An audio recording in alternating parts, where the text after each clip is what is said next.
Depuis plusieurs décennies, des théories hypercritiques soutiennent que l'islam ne sera pas né à la Mecque. Mais que valent réellement ces affirmations? Dans cette vidéo, nous examinerons les arguments récemment présentés par Odon Lafontaine dans une vidéo au titre particulièrement accrocheur. Découverte incroyable, les preuves qui ébranlent les fondements de l'islam. Je vous invite à rester jusqu'à la fin de cette vidéo, car nous verrons qu'au-delà de la question de la Mecque, se cache un problème bien plus profond et rarement abordé. La ville qui est décrite dans la tradition musulmane n'existait pas et qu'on l'a inventée, on l'a créée. Elle n'existait pas et elle ne pouvait pas exister. Elle ne pouvait pas avoir existé. Au plus, une bourgade insignifiante. Donc, vraiment, ça veut dire que le narratif islamique est faux et qu'on a créé la ville.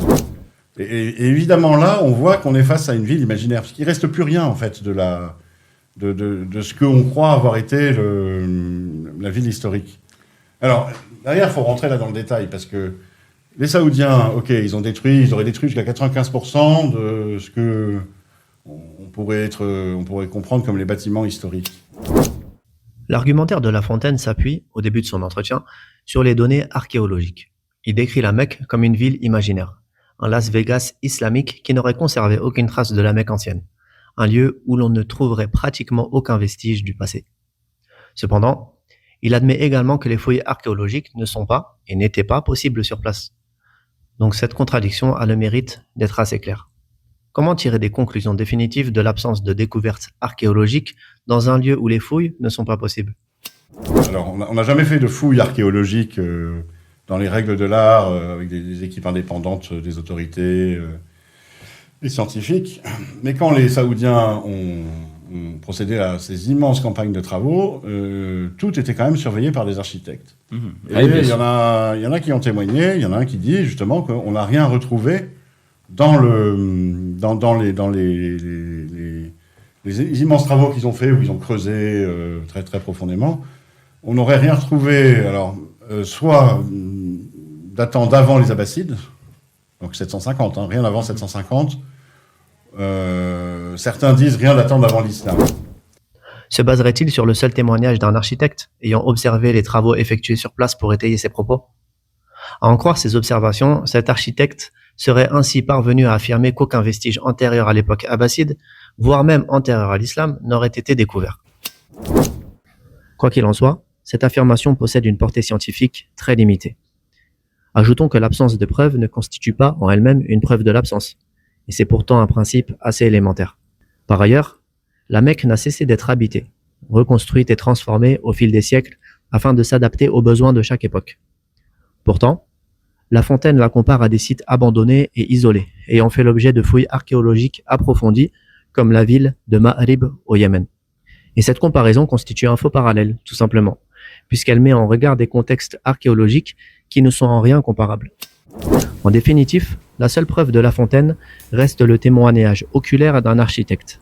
Et rappelons ici que cet entretien vise entre autres à faire la promotion de son livre sur cette théorie. Et on se permet de penser que si un tel argument est mis en avant ici, c'est probablement parce qu'il est considéré comme l'un des éléments les plus solides de son argumentation archéologique. Ajoutons également qu'il est assez audacieux de balayer de l'histoire une ville comme la Mecque, qui est mentionnée dans de nombreux ouvrages. Citons seulement le livre Les récits concernant la Mecque et les traditions qui ont été rapportées à son sujet, Akhbaru Makkata wa ma ja'a fiha min al-athar, de l'auteur et l'historien Al-Azraqi. Et je ne cite pas Al-Azraqi de manière anodine, mais parce qu'il s'agit de l'une des sources les plus anciennes sur le sujet. D'ailleurs, La Fontaine lui-même le mentionne lorsqu'il affirme le premier grand livre de tradition par Al-Azraqi, Akhbar Makka, je crois, il date du 9e siècle et il a été commandé ou il a été fait par et pour les Abbassides, en fait, qui explique l'histoire ancienne de la Mecque. Et nous comprenons ici un point très important. La méthodologie empruntée est de nature hypercritique. Elle consiste à rejeter de manière quasi systématique les sources musulmanes pour libérer de la place et émettre toutes sortes d'hypothèses. Mais si les sources musulmanes sont systématiquement rejetées en raison de leur caractère musulman, alors le débat risque de devenir circulaire. On conclut que la Mecque n'existait pas parce que les seules sources qui en parlent sont considérées d'avance comme non recevables. Donc les Abbassides constitueraient, selon les prétentions de La Fontaine, le moment clé de l'histoire de la Mecque et de l'islam. Le problème assez gênant ici, dans cette hypothèse, et qu'elle nécessite d'expliquer comment une réélaboration aussi profonde de la mémoire historique et religieuse aurait pu s'imposer à l'ensemble du monde musulman sans laisser de traces documentaires claires de ce processus. Comment une telle révolution aurait-elle touché l'Espagne, l'Égypte, l'Irak, la Perse et l'Arabie simultanément? Précisons également que les sources non musulmanes attestant de la présence de la Mecque sont également rejetées par La Fontaine et ses semblables. Mentionnons par exemple Ptolémée, géographe du IIe siècle, qui situait la ville de Makoraba plus ou moins à l'emplacement de la Mecque. Nous laissons ici à Jacqueline Chabi le soin de préciser l'origine du terme Makoraba, qui présente une ressemblance particulièrement troublante avec la Mecque et certaines de ses caractéristiques. Et nous reviendrons d'ici peu sur la question de la présence de l'eau à la Mecque. Cette méthodologie et cet acharnement sont quand même étranges et laissent penser que la recherche semble motivée par autre chose que la quête historique. En réalité, les manuscrits, les ouvrages de généalogie, la poésie arabe ancienne, la géographie ainsi que de nombreux autres domaines attestent de manière cumulative la présence et l'importance de la Mecque. Précisons enfin que cette position demeure très minoritaire dans le milieu académique, chose que La Fontaine n'admet pas lorsqu'il répond aux commentaires. Michel Orcel dit dans son ouvrage L'invention de l'islam: « Jusqu'à une date récente, personne n'avait songé à mettre en doute la réalité historique de la Mecque. Il revient à une islamologue suédoise, Patricia Krohn, de s'être faite il y a 25 ans dans un livre qui, pour être plutôt difficile d'accès, n'en eut pas moins un succès de scandale, Meccan Trade and the Rise of Islam. Le héros de cette thèse insolite, la Mecque aurait été créée de toutes pièces par l'historiographie musulmane. Bien que, depuis, cet auteur ait tempéré et même partiellement renié ses positions de naguère, sa thèse n'a pas manqué de se répandre, notamment via les médias, toujours avides de sensationnel, et d'alimenter aussi bien la recherche savante que la basse polémique. Patricia Krohn fut donc largement critiquée pour ses travaux. Dans une correspondance de 2018 avec Houssine Kerzazi, Christian Robin, spécialiste de l'histoire de l'Arabie antique et des premiers siècles de l'islam, résume ce sujet en disant « Les thèses prétendant que la Mecque n'existe pas avant l'islam relèvent davantage de la polémique idéologique que de l'histoire. » Donc oui, la position de La Fontaine est minoritaire et ne semble être une révolution que pour ceux qui partagent ses positions. Donc il y a tout de suite un problème, on n'a pas d'eau en fait là-bas, quasiment pas. La tradition parle à peu près, alors c'est un peu filandreux, hein, on trouve, c'est un peu comme ça généralement d'ailleurs dans la tradition islamique, on trouve la mention d'une dizaine de puits. Mmh. Oui. À côté il peut y avoir des citernes aussi, mais c'est pas la même chose que les puits. Alors moi je pense pas qu'il y ait eu autant de puits, notamment parce que, enfin, la seule étude un peu sérieuse sur le sujet que j'ai pu trouver, c'est une carte des services secrets britanniques, enfin les services de leur marine, qui date de 1946 et qui mentionne 3 puits en plus de celui de Zamzam. La Fontaine entre ensuite dans des détails peu intéressants pour estimer la quantité d'eau qui aurait été nécessaire pour abreuver les hommes et les bêtes de la Mecque. Pour résumer, il fallait beaucoup d'eau. L'historien El-Azraqi, que nous citions tout à l'heure, mentionnait déjà les puits présents à la Mecque et la façon dont ses habitants trouvaient de l'eau. La question que l'on peut légitimement se poser est la suivante. Un historien ayant vécu environ 2 siècles après l'avènement de l'islam est-il plus apte à décrire les puits qui se trouvaient à la Mecque ou un rapport des services britanniques de 1946? Par ailleurs, si l'on suppose qu'El-Azraqi écrivait sous les Abbassides dans une perspective idéologique, il serait difficile d'expliquer pourquoi il aurait pris soin de conserver autant de détails, parfois très précis, concernant les puits, les vallées et les différents lieux de la Mecque. Et même si les témoignages d'El-Azraqi ne permettent pas de quantifier les ressources en eau de la Mecque, ils permettent néanmoins d'affaiblir les propos avancés. Pour plus de détails sur la sécurité hydrique de la Mecque ancienne et moderne, nous pouvons mentionner le livre L'eau de Zemzem du docteur Abdallah El-Amri, et ce livre est disponible gratuitement en PDF et en français. Alors, il faut imaginer qu'on va puiser l'eau à la main. D'ailleurs, c'est ça dont on parle dans les traditions au sujet de la Mecque. Les traditions au sujet de la Mecque ne disent pas cela, comme nous venons de le voir. Ajoutons également que selon les études actuelles, le puits de Zemzem a un débit estimé entre 11 et 18 litres à la seconde. Donc là, on va rentrer dans les calculs, en fait. Alors, c'est mon ancien métier de consultant qui ressort, là. Hein. C'est ce que je faisais pour mes clients. Et même si ces estimations ne s'appliquent peut-être pas à toutes les époques, il n'en demeure pas moins que le puits de Zemzem est attesté avant l'avènement de l'islam. Ce puits présente d'ailleurs des caractéristiques hydrologiques qui ont retenu l'attention des observateurs depuis des siècles. D'ailleurs, cette question de l'eau aujourd'hui, puisque en 2024, il y a eu près de 1300 pèlerins qui sont morts de soif Oui. et de chaleur, malgré la technologie, malgré les moyens modernes déployés par l'Arabie Saoudite, on Ouais. parlait de Mobilisateurs, mégapoles, etc. Mhm. Donc même encore aujourd'hui, malgré les moyens, malgré l'eau, malgré les robinets qui coulent à flot, la question de l'eau et de la vie, Enfin, du climat, en fait. du climat à la Mecque Ouais. est ultra méga compliqué. Et pour moi-même avoir déjà expérimenté cette ville, c'est hyper méga compliqué.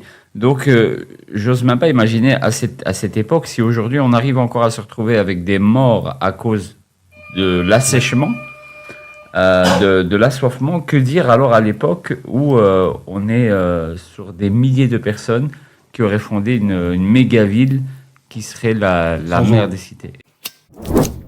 Je ne voulais pas relever toutes les erreurs et faussetés de cet entretien, mais cette parenthèse mérite tout de même quelques secondes. Durant le Hajj 2024, l'Arabie a enregistré environ 1300 décès, dû à un épisode de canicule intense.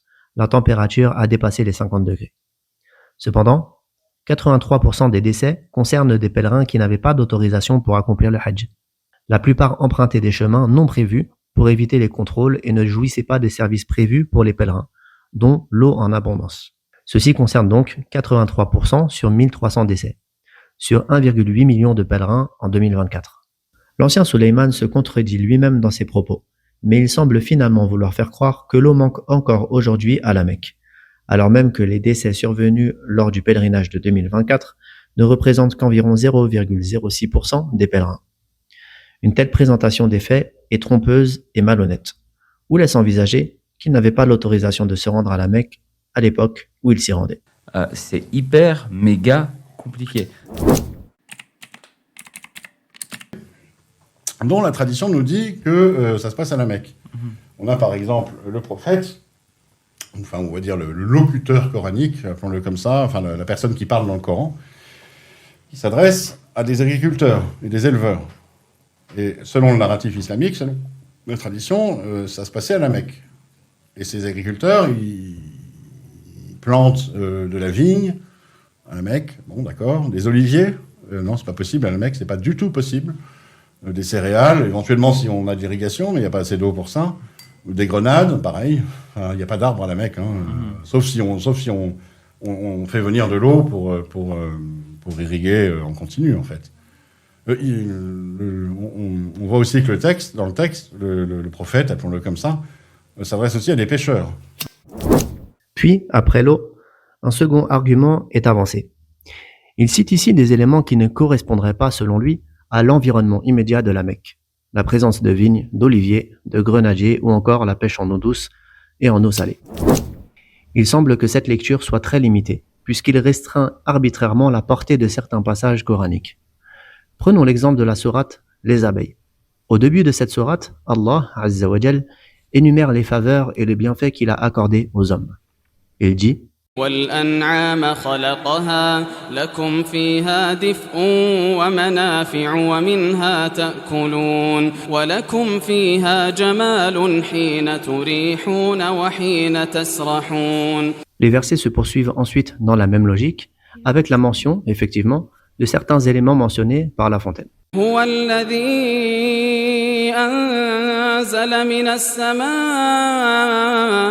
ماء لكم منه شراب ومنه شجر فيه تسيمون ينبت لكم به الزرع والزيتون والنخيل والأعناب ومن كل الثمرات إن في ذلك لآية لقوم يتفكرون.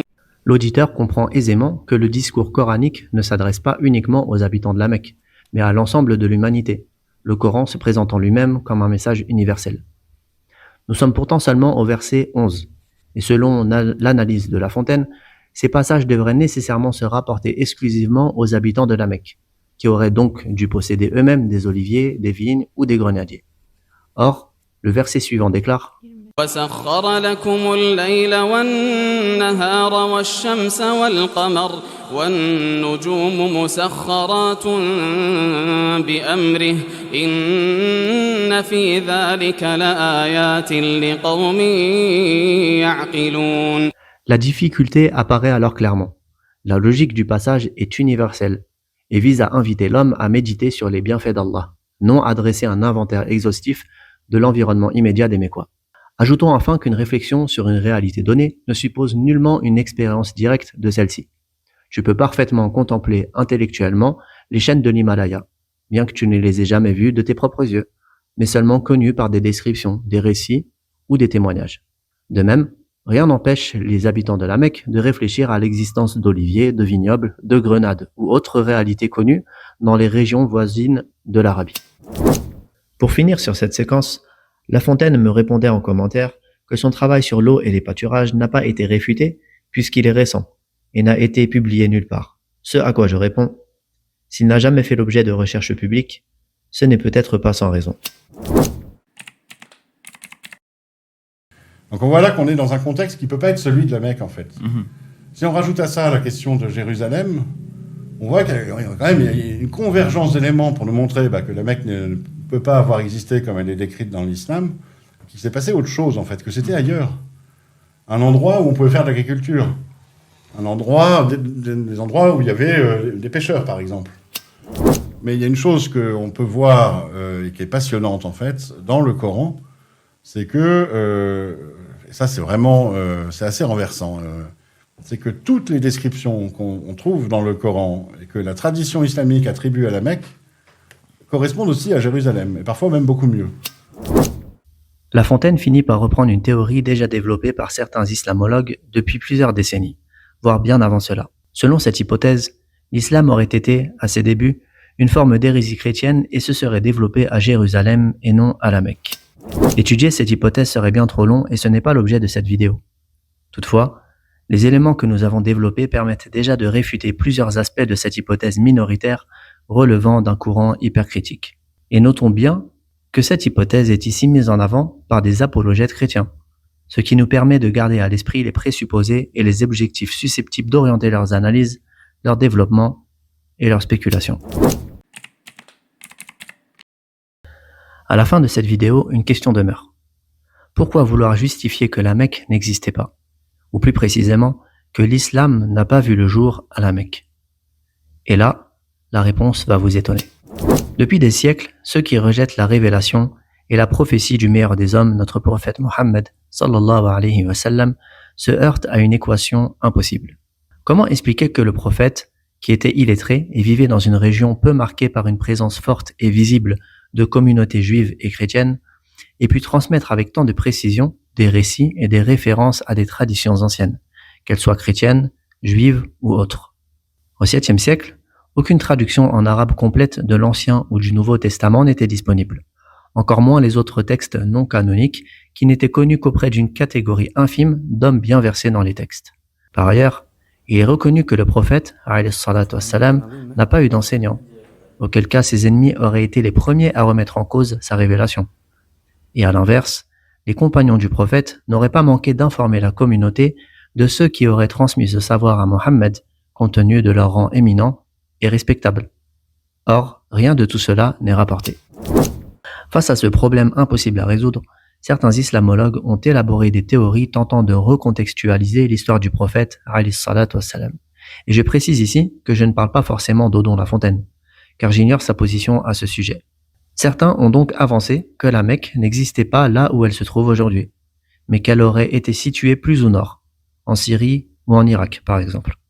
Des régions où vivaient des communautés juives et chrétiennes et où ce savoir aurait pu être accessible au prophète. Certains ont essayé, tant bien que mal, de faire croire que le prophète n'était pas illettré. Certains lui ont attribué des enseignants, et certains ont avancé que le Coran et la Sunna sont des constructions tardives, postérieures à la vie du prophète, et tout cela afin de fuir cette réalité. Le prophète, sallallahu alayhi wa sallam, a transmis des récits et des détails qui constitue pour le croyant un indice majeur de la véracité de sa prophétie et de son message. Une fois cette démarche comprise, nous ne pouvons que renouveler notre témoignage avec conviction. Mohammed, sallallahu alayhi wa sallam, est bel et bien le messager d'Allah. Quant à ceux qui rejettent cette conclusion, ils continueront naturellement à rechercher d'autres explications, conformément aux présupposés méthodologiques qu'ils adoptent. That's the case. If Muhammad comes of age in a city that is pagan, that is 1,000 kilometers from the frontier with Palestine, if he is illiterate, then how on earth are we to explain this text, which is full of all these sophisticated cultural references, except as a bona fide miracle? It would seem, if we are to rely on the Muslim account of how the Quran came into being, that the divine must indeed have penetrated this mortal sublunar world. قل يا أيها الناس إني رسول الله إليكم جميعا الذي له ملك السماوات والأرض لا إله إلا هو يحيي ويميت فآمنوا بالله ورسوله النبي الأمي الذي يؤمن بالله وكلماته واتبعوه لعلكم تهتدون